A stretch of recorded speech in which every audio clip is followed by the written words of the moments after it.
bien le glyphosate, même pas du tout. Mais en tout cas, ce que moi j'en ai perçu, c'est que le vrai problème, c'est plutôt un problème politique et des agriculteurs qui doivent continuer à vivre. Et ils l'expliquent bien eux-mêmes. Ouais, mais si je peux juste répondre à ça, l'opinion publique et la réalité, c'est deux choses différentes. Non, on ne peut pas continuer avec des discours comme ça. Parce que sinon, vous allez continuer perpétuellement à creuser le fossé.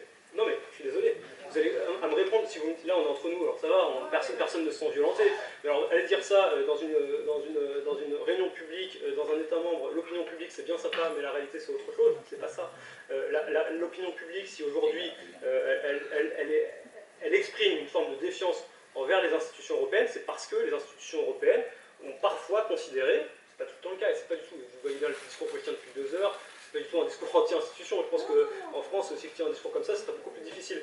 Mais ce que je veux vous dire, c'est que si vous voulez pas collectivement disparaître, ou si vous voulez pas qu'on mette le projet à la poubelle, il y a intérêt à ce que la façon de réfléchir sur nos modes de fonctionnement soit revue. Et je sais que l'évaluation scientifique en Europe est une bonne évaluation scientifique.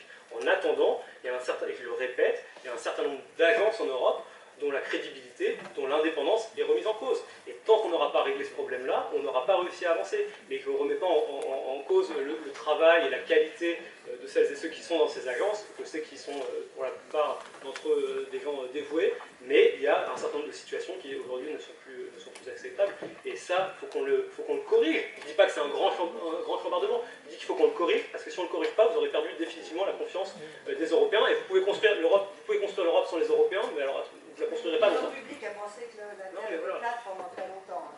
Bon, c'est un débat philosophique dans lequel on va rentrer là.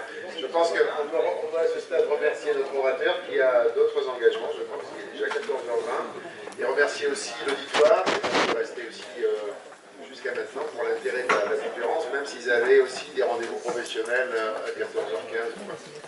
Merci à tous et merci à nos orateurs.